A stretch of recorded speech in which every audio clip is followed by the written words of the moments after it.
एक शहर के डीएम और एसपी साहब मजदूर का भेष बदलकर और अपनी शर्ट के बटन में लाइव कैमरा लगाकर अपने ही शहर के एक पुलिस स्टेशन पहुंचते हैं। अपनी गाड़ी चोरी हो जाने की रिपोर्ट लिखवाने के लिए जाकर देखते हैं कि पुलिस स्टेशन के जो दरोगा साहब होते हैं वह कुर्सी पर बैठे हुए चना चबा रहे थे। अपने पैरों को उन्होंने टेबल पर रखा था और शर्ट के बटन खुले हुए थे, जैसे कोई गली का गुंडा हो। इस तरह से वह थाना में बैठे हुए थे। भेष बदलकर पहुंचे डीएम और एसपी साहब उनसे अपनी गाड़ी चोरी की रिपोर्ट लगवाना चाहते हैं, लेकिन दरोगा साहब उन्हें मना कर देते हैं। वह रिपोर्ट लिखने की बजाय उनसे पहले घूस मांगने लगते हैं। दोस्तों, क्या होता है आगे इस कहानी में? क्यों डीएम और एसपी साहब मजदूर बनकर इस पुलिस स्टेशन में आए थे? पूरी कहानी की सच्चाई जानेंगे इस वीडियो में दोस्तों। ये कहानी है एक शहर की, जहां अभी अभी एक नए डीएम साहब की नियुक्ति हुई थी और वह अपनी ड्यूटी को ईमानदारी के साथ करने में जुट जाते हैं और अपना फर्ज निभाने में लगे हुए थे। डीएम साहब के पिता भी एक पुलिस इंस्पेक्टर थे। वह भी एक ईमानदार पुलिस वाले थे। उन्होंने अपने बेटे को पढ़ाई के साथ साथ अच्छे संस्कार और ईमानदारी का पाठ भी पढ़ाया था। ऐसे ही अच्छे संस्कार देकर उनकी परवरिश की थी। उन्होंने बचपन से ही सिखाया था कि बेटा, हमारा ओहदा कितना भी बड़ा क्यों ना हो जाए, लेकिन हमें अपनी ईमानदारी को कभी भूलना नहीं चाहिए। सिर्फ नाम, रुतबा या पैसा हासिल कर लेने से इंसान की इज्जत नहीं बढ़ती है। उसके अंदर ईमानदारी का होना बहुत जरूरी है। पैसा तो हर कोई कमा रहा है, लेकिन इज्जत सिर्फ उसी की होती है जो नेक और सच्चा हो। तुम अपनी जिंदगी में कोई भी ऐसा काम मत करना जिससे लोग हमारे ऊपर उंगलियां उठाएं। और मैं अपनी पूरी जिंदगी में कभी सर झुकाकर नहीं जाया हूं। अपने पिता की बातों को सुनते और समझते हुए डीएम साहब बड़े हुए थे, और फिर वह भी अपनी पढ़ाई के दम पर शहर के डीएम पद पर नियुक्त हो जाते हैं। ड्यूटी को ज्वाइन कि उन्हें अभी 2 दिन ही हुए थे कि उनके पास एक पुलिस स्टेशन के खिलाफ काफी शिकायतें आने लगती हैं। शिकायत में लिखा हुआ था कि पुलिस स्टेशन का सभी स्टाफ जो थाने में नियुक्त है हमारे किसी भी रिपोर्ट को नहीं लिखते हैं और कोई कानूनी कार्रवाई उस पर करते हैं। अगर रिपोर्ट लिखते भी हैं तो पहले रिश्वत के तौर पर पैसा भरना पड़ता है, तब रिपोर्ट लिखी जाती है। इसके बाद भी कोई संभावना नहीं होती कि हमें कानूनी रूप से मदद मिल पाएगी या नहीं। अब इन शिकायतों को देखने और पढ़ने के बाद डीएम साहब सोचने लगते हैं कि शायद हो सकता है पुलिस स्टेशन और वहां के दरोगा की बदनामी करने के लिए ऐसी फर्जी शिकायत भेजी जा रही हो, क्योंकि ऐसा अक्सर होता ही रहता है। ऐसे ही 3-4 दिन गुजर जाते हैं, लेकिन फिर से यही शिकायत मिलने लगती है। अब यह शिकायत बार बार आने से डीएम साहब को भी लगता है कि जरूर कुछ ना कुछ तो धांधली थाने में चल रही है। तो वह एसपी साहब को मिलने के लिए बुलाते हैं और उनसे मुलाकात करके बात को ही बातों में उनसे इस बात का जिक्र करने लगते हैं कि आपके इस थाने में ऐसी ऐसी शिकायतें हमारे पास आ रही हैं। तो एसपी साहब भी कहते हैं कि हाँ, हो सकता है पिछले कई दिनों से मुझे भी शिकायतें मिली हैं, लेकिन मैंने यही सोचकर इग्नोर कर दिया कि हो सकता है यह हमारे डिपार्टमेंट को बदनाम करने की कोई साजिश हो। लेकिन अब आप भी यही शिकायतें अपने पास बता रहे हो, तो हमें इस मामले को गंभीरता से देखना चाहिए। इसके बाद डीएम और एएसपी साहब इस मामले की जांच करने का फैसला कर लेते हैं, लेकिन जांच पड़ताल करने से पहले वह सोचते हैं कि अगर हम ऐसे ही थाने में जाकर सीधा एक्शन लेंगे तो शायद उन्हें इस बात की खबर मिल जाए और वह हमारे सामने ऐसा कोई काम ही ना करें। तो वह दोनों एक प्लान बनाते हैं कि हम एक ऑपरेशन जारी करते हैं, जिसके तहत हम अपना भेष बदलकर थाने में रिपोर्ट लिखवाने जाएंगे। ऐसा करने से हमें सारी सच्चाइयों को पता भी चल जाएगा कि थानेदार हमारे साथ क्या बर्ताव करता है। वह हमारी रिपोर्ट लिखते हैं या हमसे रिश्वत की मांग करते हैं। अब दोस्तों, जो पुलिस स्टेशन होता है वहां का माहौल बहुत ज्यादा खराब हो रखा था। आम आदमी जब उस पुलिस स्टेशन में अपनी कोई रिपोर्ट दर्ज कराने के लिए आते थे तो दरोगा साहब उनके साथ बहुत ही रुबाब के साथ पेश आते थे। न उनकी शिकायतों को अच्छे से लिखा जाता था, सिर्फ पैसे ले देकर उनकी शिकायतों पर काम किया जाता था। रिपोर्ट लिखे जाने के बाद भी उन पर कोई एक्शन नहीं लिया जाता था। कई कई दिनों तक आम आदमी पुलिस स्टेशन के चक्कर ही काटता रहता, लेकिन उन्हें ऐसी ही टाल मटोल करके वापस भेज देते थे। दरोगा साहब अपनी शर्ट के 2-3 बटन खोलकर कुर्सी पर बैठकर टेबल पर ऐसे पैर रखकर बैठते थे कि मानो कोई इंस्पेक्टर नहीं बल्कि गली का गुंडा हो। वह दरोगा साहब अपने सामने किसी की नहीं सुनते थे और कुछ इसी तरह से उस थाने का कार्यक्रम चल रहा था। इसके बाद डीएम और एसपी साहब भेष बदलकर अपने सिर पर एक पुराना गमछा बांधते हैं और शर्ट के नीचे एक लुंगी लपेटकर शर्ट में एक लाइव कैमरा भी सेट कर लेते हैं। उन्होंने पूरी तरह से अपना हुलिया बदल लिया था, जिससे कि वह दोनों किसी की पहचान में ना आ जाए कि यह डीएम और एएसपी साहब हैं। वह अपनी गाड़ियों को शहर के बाहर रुकवा कर वहां से एक रिक्शा करके पुलिस स्टेशन पहुंचते हैं। तो जैसे ही थाने के अंदर जाने के लिए घुसते हैं तो बाहर दरवाजे पर खड़ा कांस्टेबल उन्हें बाहर ही रोकते हुए कहता है कि अरे रुको, दोनों यहां कहां घुसे चले आ रहे हो? कहां जाना है? तुम्हें क्या काम है? पहले मुझे बताओ तो। डीएम साहब कहते हैं कि हमें रिपोर्ट दर्ज करानी है, इसलिए अंदर जा रहे थे। तो वह कांस्टेबल उनसे कहता है कि तुम यहां ऐसे डायरेक्ट अंदर नहीं जा सकते हो। क्या तुम लोग यहां पहली बार आए हो जो तुम्हें मालूम नहीं कि थाने के अंदर कैसे जाया जाता है? डीएम साहब उसकी बात सुनकर सोच में पड़ जाते हैं कि यह कांस्टेबल भी यहां बाहर ही लोगों को रोक रहा है, तो फिर अंदर क्या हाल कर रखा होगा। तो फिर एसपी साहब डीएम साहब को एक साइड लेकर जाते हैं और कहते हैं कि सर, अभी एक्शन लेने का टाइम नहीं है, ये भी पैसे ही मांग रहा है, इसको पैसे दे देते हैं और चलकर देखते हैं अंदर ये लोग हमारे साथ क्या क्या खेल खेलते हैं। अब इस बात को सुनकर डीएम साहब को गुस्सा तो बहुत आता है, लेकिन वह अपने गुस्से को कंट्रोल करते हैं क्योंकि वह एक ऑपरेशन के तौर पर ही काम कर रहे थे।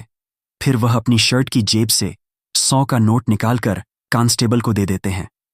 तो RS-100 कांस्टेबल जेब में रखने के बाद उनसे कहता है कि तुमने मुझे कोई भिखारी समझ रखा है क्या, जो RS-100 दे रहे हो और पैसे निकालो जेब से।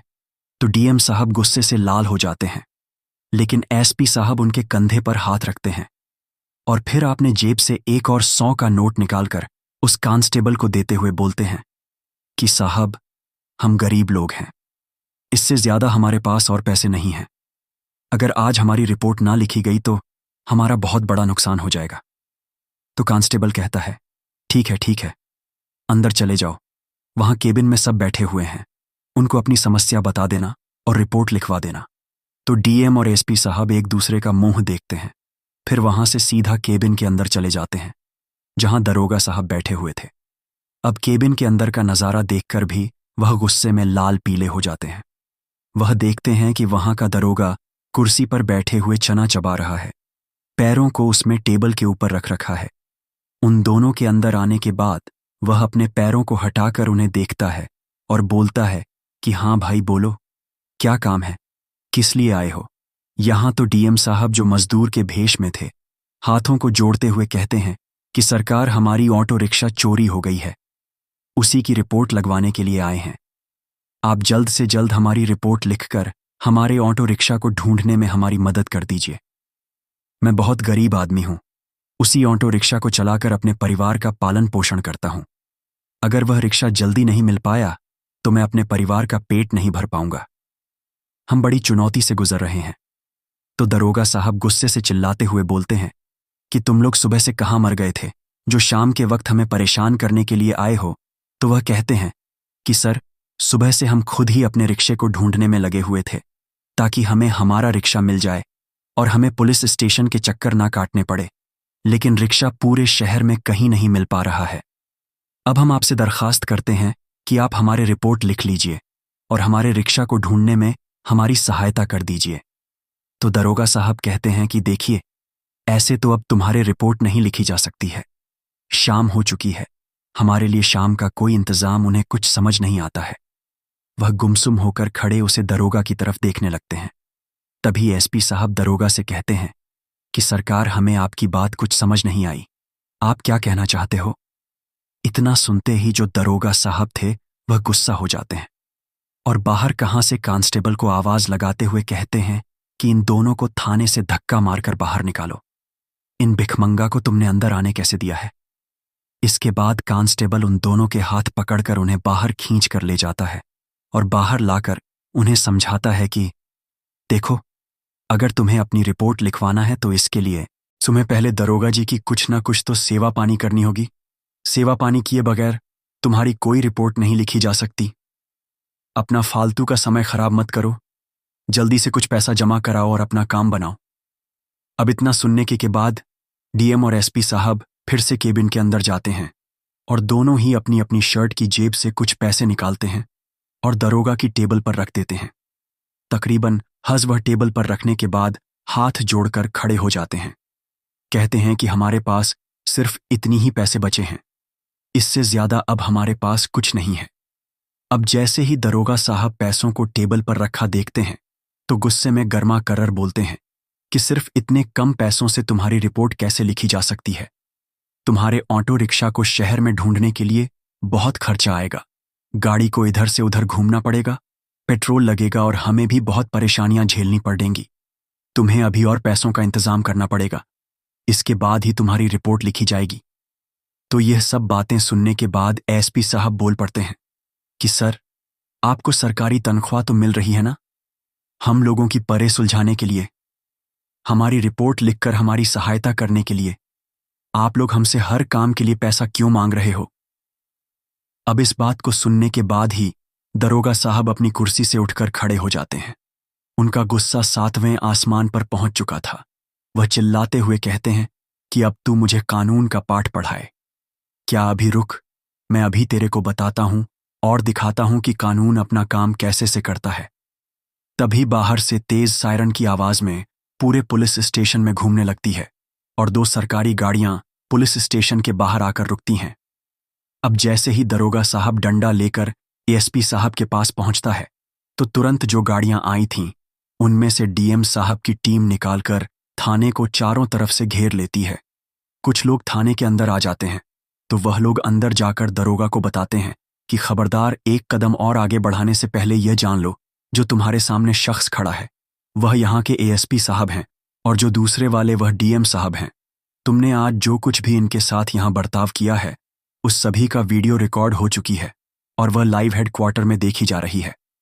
अब ये बात सुनते ही दरोगा साहब के पसीने छूट जाते हैं। वह पैरों के बल जमीन पर बैठ जाते हैं और अपने हाथ जोड़कर उनके सामने गिड़गिड़ाना शुरू कर देते हैं। इसके बाद एसपी साहब दरोगा को धमकाते हैं और कहते हैं कि यही है तुम्हारा काम क्या? यही तुम्हारा फर्ज है क्या? इसी काम को करने के लिए तुम्हें यहां रखा गया है? तुम्हारी बहुत शिकायतें पहले भी आई थी, लेकिन मैंने सोचा था कि हमारे डिपार्टमेंट को बदनाम करने के लिए यह कोई साजिश है। लेकिन यहां आकर मुझे पूरा मामला समझ आ चुका है। मैं अपनी आंखों से तुम्हारी काली करतूतों को देख चुका हूं। अब तुम लोगों के खिलाफ सख्त से सख्त का कार्यवाही की जाएगी और सबूत हम इकट्ठा कर ही चुके हैं।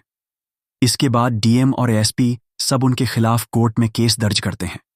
सबूत पक्के मिले थे तो पूरे थाने के स्टाफ को सस्पेंड कर दिया जाता है और उनकी जगह दूसरे स्टाफ को तैनात करने के निर्देश जारी किए जाते हैं। और जज साहब बोलते हैं कि यह फोटो और वीडियो जिले के सभी थानेदार को दिखाओ और इससे वह सीख लेंगे कि अगर कोई भी व्यक्ति ऐसी हरकतें करता हुए पकड़ा गया तो उसे फौरन सस्पेंड कर दिया जाएगा। हमें जरा भी लापरवाही नहीं चाहिए।